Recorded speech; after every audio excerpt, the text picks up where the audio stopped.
Dear students, मैं कमल शर्मा आपका स्वागत करता हूं अपने चैनल कमल एकेडमिक कोच में।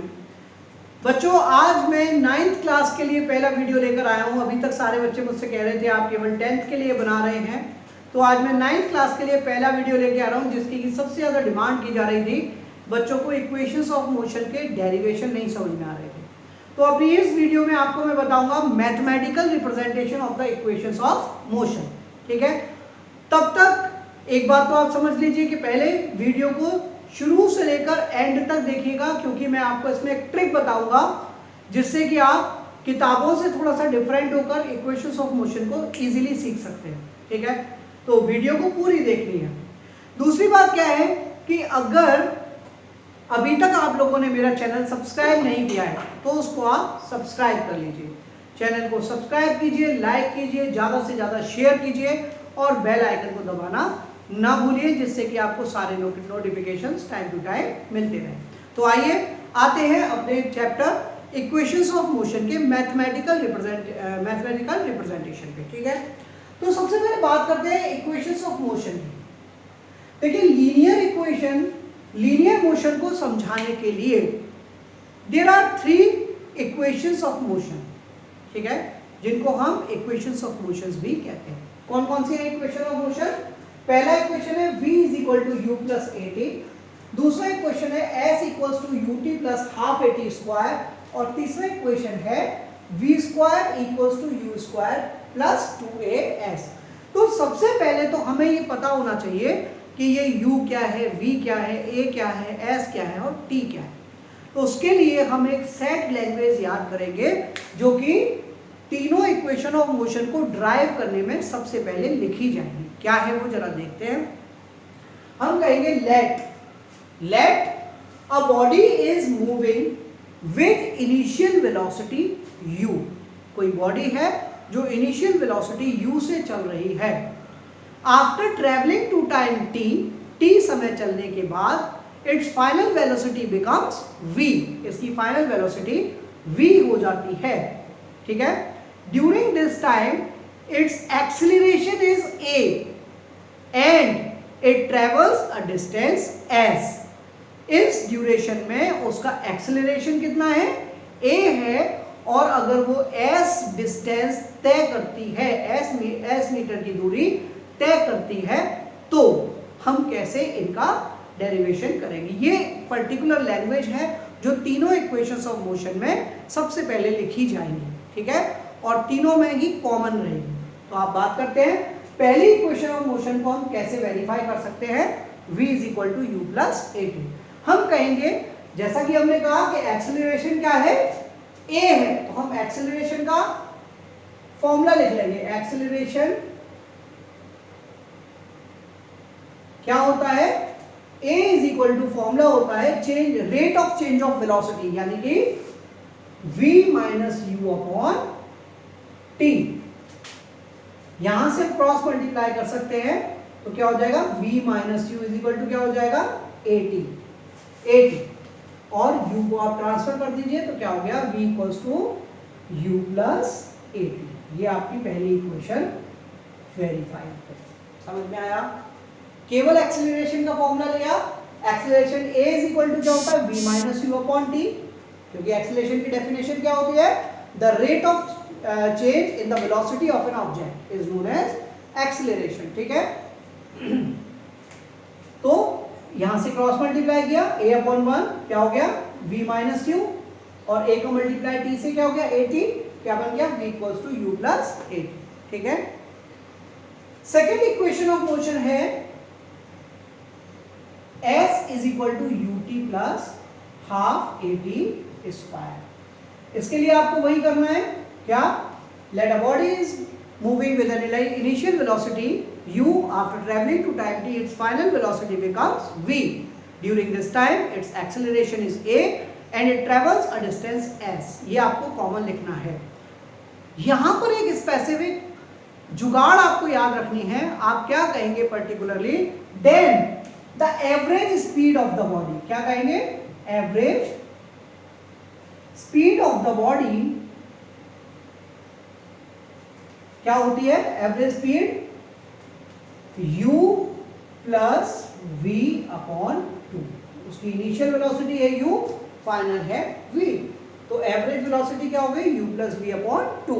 ठीक है, अब हम कहेंगे distance travelled by the body. Now we calculate distance travelled by the body s। Distance को किससे लिखते हैं? s।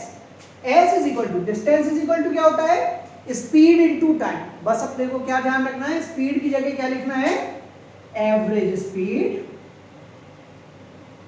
Into time. अब एवरेज स्पीड क्या थी, सिंपलाइज कर लीजिए, s is equal to average speed थी u प्लस v अपॉन 2 और टाइम क्या था? t। अगर हम इक्वेशन ऑफ मोशन को देखें तो देखिए यहां पर s है, u है, t है, a है, v कहीं भी मौजूद नहीं है, लेकिन यहां पर s है, t है, u है, v भी मौजूद है और a नहीं है। यानी कि हमें क्या नहीं चाहिए? v नहीं चाहिए, तभी हम इस इक्वेशन में पहुंच सकते हैं। तो हम कह सकते हैं कि from the first equation of motion, from the first equation of motion v की वैल्यू किसके बराबर है? v is equal to u plus at। किसके बराबर होती है? देयरफॉर इस v की वैल्यू को हम यहां पर पुट कर देंगे, क्या हो जाएगा? Distance s is equal to आ जाएगा u और v की जगह क्या लिखते हैं? u plus at upon 2 into time.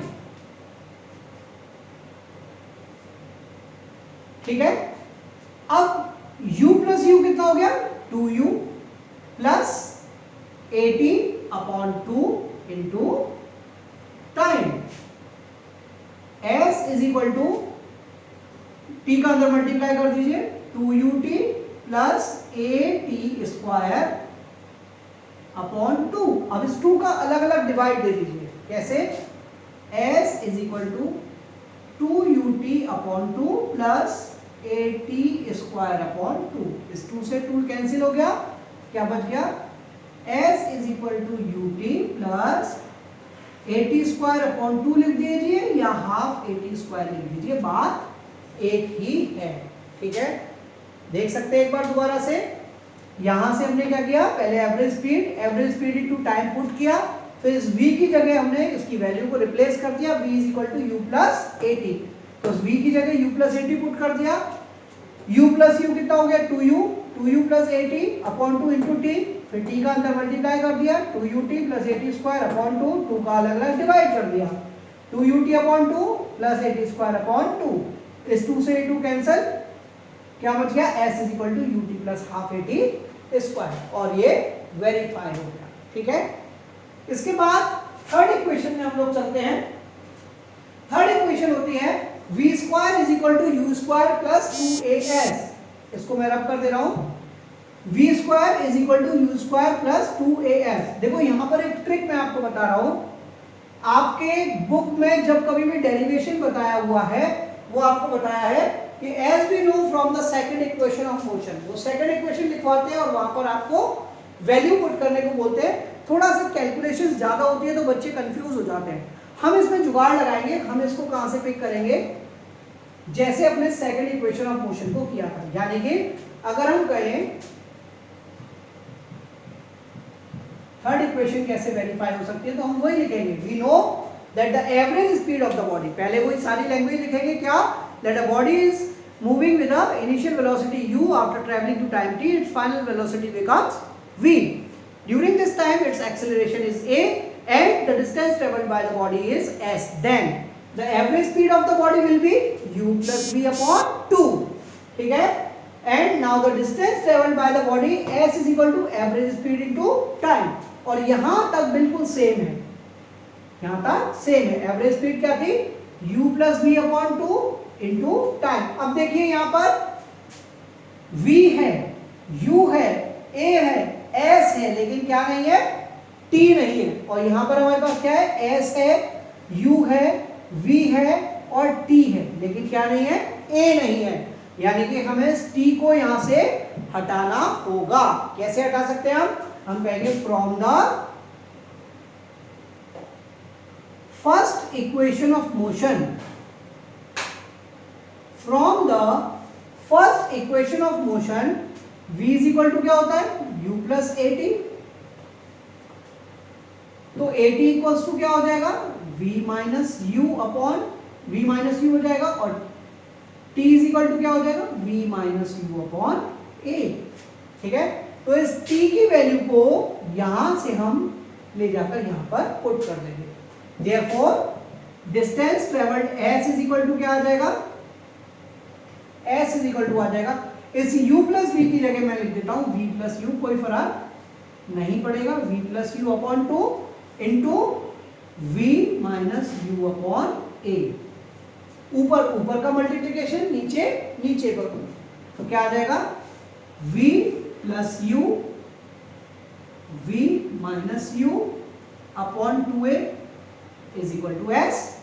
Cross multiply कर देंगे 2as, और आपको पता होगा एक आइडेंटिटी होती है v plus u v minus u, यानी a plus b a minus b की आइडेंटिटी होती है a square minus b square. यहाँ पे लिख सकते हैं b square minus u square. ठीक है, तो क्या आ गया, v square minus u square equals to 2as। यहाँ पर हम लिख सकते हैं v square minus u square equals to 2as, और now u square can be transferred, तो क्या आ जाएगा, v square equals to u square plus 2as। तो ऐसी बहुत सारी ट्रिक्स मैं आपको आगे भी बताता जाऊंगा। आज मैं बहुत शॉर्ट वीडियो एक 9th क्लास के बच्चों के लिए लेकर आया हूं। अपनी अगली वीडियो में मैं आपको बताऊंगा कि ग्राफिकल रिप्रेजेंटेशन किस तरीके से कर सकते हैं इन इक्वेशंस ऑफ मोशन का। टिल देन आप लोग चैनल पे बने रहिए, वीडियोस पूरी देखिए, और प्रॉब्लम्स हो तो कमेंट बॉक्स में आप लिख सकते हैं मेरे को। ठीक है, चैनल सब्सक्राइब नहीं किया है तो चैनल सब्सक्राइब करें, बेल आइकन दबाएं जिससे कि सारे नोटिफिकेशंस आपको मिले। ज़्यादा से ज़्यादा लाइक करें, शेयर करें। ठीक है, और सीखते रहिए, क्योंकि हमें क्या करना है, हमें अपने 100 में से 100 नंबर पूरे लेकर आने हैं। ठीक है, till then good day, good bye.